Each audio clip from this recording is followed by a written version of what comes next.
The final phase of the Notre Dame Cathedral restoration in Paris is scheduled to begin in 2027, carrying an estimated cost of €150 million.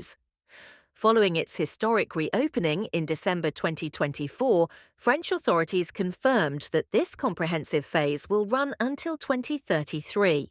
Nearly €20 million have already been secured, prompting a new fundraising campaign targeting global donors. The upcoming phase includes a dozen specialised projects targeting both fire damage and centuries of environmental wear. Notably, the 13th century Great Western Rose window will undergo complete restoration.